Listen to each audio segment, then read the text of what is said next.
청어를 잡아먹을 것이 아니요. 그러자 그는 통쾌하게 웃으면서 이렇게 말했습니다. 예, 메기가 청어를 잡아먹습니다. 그러나 메기는 잡아먹어도 두세 마리밖에는 못 잡아먹어요. 그 대신 통 안에 있는 수백 마리의 청어들은 잡혀먹지 않기 위해서 계속 도망쳐 다니지요. 런던에 올 때까지 청어들은 마치 올챙이들처럼 열심히 도망 다니고 있습니다. 먼 길 후에 런던에 도착해봐도 청어들은 여전히 살아서 싱싱합니다. 다 살아있어요. 그렇게 대답했다는 것입니다. 여러분, 우리에게도 청어를 괴롭히는 메기와 같은 존재가 있습니다. 무엇입니까? 고난이란 놈, 고난이란 놈. 고난이 우리를 따라다니면서 신경을 긴장시키고 세포를 긴장하게 만듭니다. 고난은 메기와 같은 존재예요. 기독교인들을 싱싱하게 살아있게 하는 그런 존재인 것입니다. 그러므로 고난이 올 때 소극적인 태도로 고난을 피하지 마십시오. 고난을 극복하지 못하고 억눌리면 결국 패배의 늪에 빠져서 허우적거리다 파멸에 이르게 되는 것입니다. 그러므로 적극적인 자세로 고난을 맞아 싸우십시오. 그럴 때 세포가 긴장하고 혈관을 도는 피가 힘있게 되고 늙지 않고 건강과 젊음을 유지할 수가 있는 것입니다. 다음, 어떻게 해야 세포가 긴장할 수가 있을까? 목표가 있을 때 세포가 긴장한다는 것입니다. 목표를 잃어버린 인생은 금방 늙고 맙니다. 직장 생활을 하다가 정년퇴직을 하는 사람들 중에 일찍 죽는 사람이 많습니다. 왜 그럴까요? 목표가 없어졌기 때문에. 그래서 세포가 긴장할 일이 없어요. 취침 시간도 기상 시간도 정해져 있지 않습니다. 행동을 강제하는 사람도 없습니다. 그러나 보지 세포가 긴장의 줄을 놓고 마는 것입니다. 그러니까 빨리 죽지요. 시험 공부를 해보면은 세포가 긴장하는 것을 느낄 수가 있습니다. 소설이나 수필 읽는 것과 시험 공부하는 것은 다 같이 책을 읽는 작업이지만은 차이가 많습니다. 소설이나 수필을 읽어서는 긴장이 되지 않아요. 심신이 긴장될 때 세포가 늙지 않고 젊음을 유지할 수가 있는 것입니다. 여러분, 남은 일생을 온전히 주께 맡기고 사십시오. 그리고 성령 충만받고 죄를 멀리하십시오. 고난을 피하지 말고 정면으로 부딪히십시오. 인생에서 은퇴하지 말고 죽는 그날까지 목표를 가지고 사십시오. 그럴 때 우리는 영육간의 싱싱함을 유지할 수가 있는 것입니다. 다음, 고난당하는 성도의 태도에 대해서 알아보겠습니다. 고난을 당할 때 우리 성도들은 어떠한 태도를 지녀야 될까요? 첫 번째로, 낙심하지 말아야 되는 것입니다. 고난이 다가오면 금방 낙심하고 주께서 나를 버리셨는가? 이렇게 생각하는 사람들이 많습니다. 그러나 우리가 알아야 할 것은 하나님이 우리에게 고난을 허락하시는 것은 반드시 그 고난 속에 하나님의 섭리가 숨어 있다는 것을 알아야만 되는 것입니다. 고난에는 섭리가 숨어 있어요. 기독교 최초의 역사 철학서인 신국론을 쓴 어거스틴은 이렇게 말했습니다. 고통은 동일하나 고통을 당하는 사람은 동일하지 않다. 악한 사람은 똑같은 고통을 당하면서도 하나님을 비방하고 모독하지만 선한 사람은 그 고통 속에서 하나님을 찾으며 찬양한다. 사람이 무슨 고통을 당하느냐가 문제가 아니라 어떻게 당하느냐가 문제다. 똑같은 미풍이 불지만 오물은 더러운 냄새를 풍기고 거룩한 기름은 향기로운 냄새를 풍긴다. 그런 말을 했습니다. 고난에는 여러분 반드시 하나님의 섭리가 숨어 있다는 사실을 믿고 기쁨으로 감내하시기 바랍니다. 그럼 고난이 다가올 때 그것을 어떠한 태도로 바라봐야 될까요? 세상 만물은 보기에 따라서 달라요. 평소에는 상당히 높아서 저기를 오르려면 꽤 힘들겠군 하고 느끼던 산도요, 군복이나 예비군복을 입고 바라보면 낮은 야산에 불과할 때가 많아요. 고등학교 다닐 때 수학 선생님이 하던 말씀이 생각이 납니다. 시험 문제를 대할 때 그것을 크게 보지 말고 얕잡아 보라는 거예요. 고양이가 쥐를 대하듯 보라는 것입니다. 문제를. 여러분, 고난도 마찬가지입니다. 고난을 무슨 넘지 못한 산을 만난 듯이 대하지 마십시오. 고양이가 쥐를 대하듯이 고난을 대하라는 거예요. 고난이 다가왔을 때 그것을 크게 보면은 낙심하게 됩니다. 그러나 고양이가 쥐를 보듯이 내 마음대로 요리할 수 있는 상대로 보면은 낙심할 것이 없어요. 하나님은 분명히 말씀하셨습니다. 사람이 감당할 시험 밖에는 너희에게 당한 것이 없나니 오직 하나님은 미쁘사 너희가 감당치 못할 시험 당함을 허락지 아니하시고 시험 당할 즈음에 또한 피할 길을 내사 너희로 능히 감당하게 하시느니라. 고린도전서 10장 13절에서 이렇게 말씀하고 있습니다. 그러므로 고난이 파다처럼 밀려오더라도 결코 낙심치 말아야 됩니다. 낙심하면 기가 죽어서 지고 들어가는 것입니다. 그리고 고난 속에 빠져 있을 때 지금은 이처럼 고난의 늪에 빠져서 허우적거리고 있지만 반드시 하나님이 건져주실 것을 믿어야 되는 것입니다. 이스라엘 민족을 애굽의 종살이라는 고난에서 구출해내신 하나님, 유대 백성을 바벨론 포로 생활이라는 고난에서 구출해내신 하나님, 그 하나님이 오늘 우리도 그 처한 고난에서 건져내시는 것입니다. 어떻게 할 때요? 우리가 믿을 때. 그러므로 하나님을 믿는 이상 우리에게는 낙심할 것이 전혀 없어요. 두 번째, 고난당할 때 기도해야 됩니다. 평소에는 기도 생활을 잘 하다가도 고난이 닥쳐오면 거기에 빠져서 헤어나지 못하고 기도의 줄을 놓아버리는 사람이 많습니다. 그러나 이렇게 하는 것은 평소에는 건강관리를 잘 하다가도 감기 몸살에 걸렸다고 해서 이제 죽을 준비나 하자 하고 포기해버리는 것과 무엇이 다르겠습니까? 고난을 당했을 때는 평소보다 기도를 더 해야 돼요. 물론 기도 안 해도요, 시간이 지나면 고난이 물러갈 수 있습니다. 그러나 기도한 후에 그것이 물러갔을 때 하나님의 은혜가 더 새롭게 느껴지지 않겠습니까? 고난 당할 때 기도하는 것, 그래서 기도의 응답으로 고난이 물러가는 것을 성도가 체험하는 것, 이것이 하나님의 뜻인 것입니다. 하나님은 야고보서 5장 13절에 뭐라고 말씀했습니까? 너희 중에 고난 당하는 자가 있느냐? 저는 기도할 것이요 그랬어요. 고난 당할 때 하나님께 기도하는 것이 하나님의 뜻인 것입니다. 그러므로 고난이 다가왔을 때 낙심하거나 절망하지 말고 기도하는 여러분들이 되시기 바랍니다. 세 번째, 고난 당할 때 인내해야 됩니다. 고난을 만나서 며칠 기도해보다가 응답이 없으면 포기해버리는 사람이 많습니다. 그러나 우리는 고난을 인내하는 법을 배워야 돼요.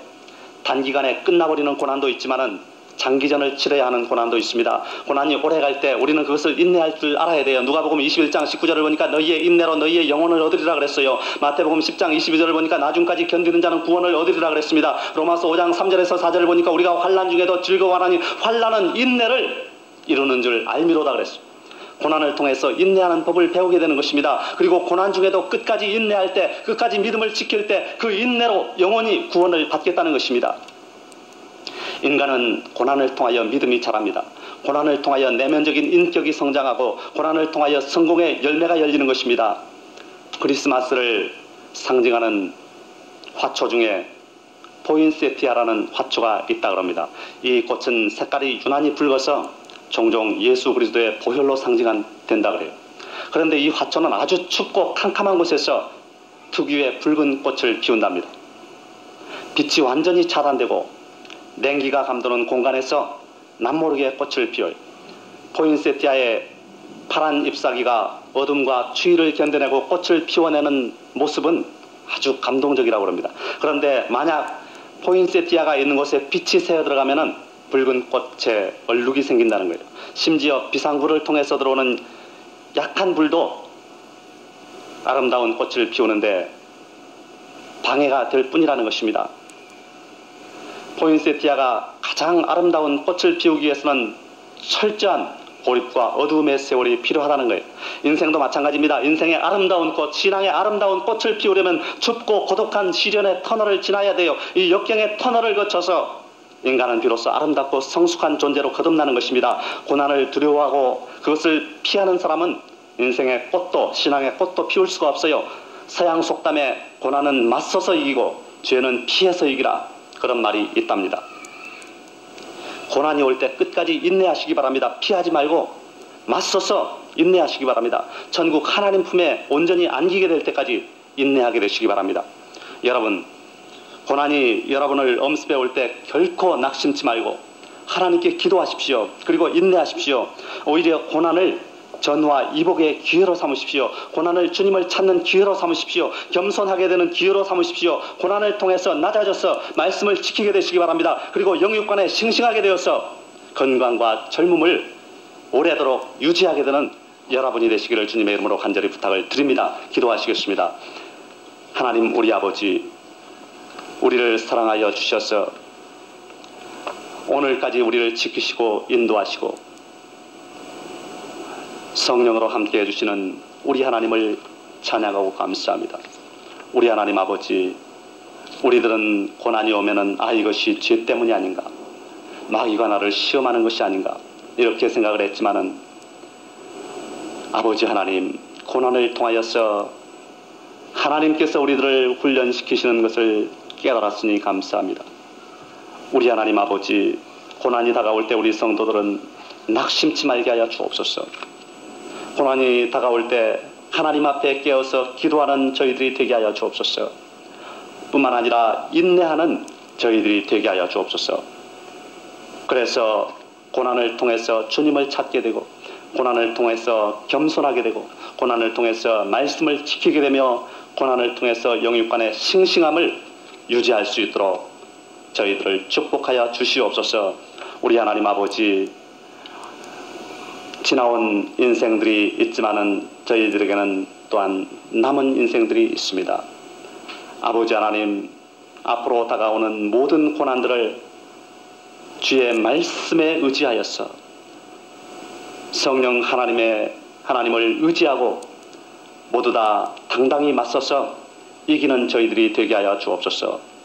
아버지 하나님, 그냥 놔둬도 고난이 물러갈 때가 있습니다. 그러나 고난이 다가올 때 우리 하나님 앞에 기도하고 그 결과 기도의 응답으로 이것이 물러갔을 때 우리 하나님 아버지, 하나님의 은혜를 절실히 더 느낄 수가 있고 이렇게 하는 것이 주님의 뜻인 줄 믿습니다. 아버지 하나님, 어떠한 고난이 다가오고 어려움이 다가올지라도, 육체의 고난을 당하고 심령의 고난을 당할지라도 아버지를 의지하고 우리를 위하여서, 우리를 사랑하여서 피 뿌려주신 주 예수님을 의지하고 성령님을 마음속에 모시고 성령님을 우리 앞에 모시고 뒤따라가는 저희들이 될 수 있도록 인도하여 주옵소서. 우리 하나님 아버지, 주님이여 이 손을 꼭 잡고 가소서 하는 찬양이 오늘 우리의 찬양이 되고 우리의 기도가 될 수 있도록 날마다 우리를 이끌어 주시고 인도하여 주시옵소서. 감사하며 예수님의 거룩하신 이름으로 간절히 기도하옵나이다. 아멘.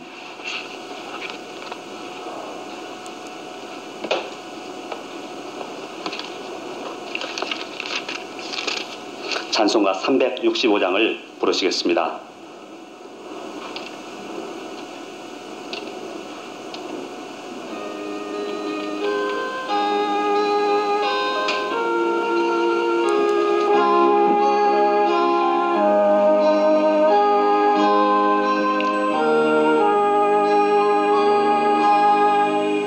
내 주의 주신 십자가 우리는 앉을까? 네게 나 있는 십자가 내게도 있도다. 내 몫에 태인 십자가 늘 지고 가리다. 그 면류관을 쓰려고 저 천국 가겠네. 저수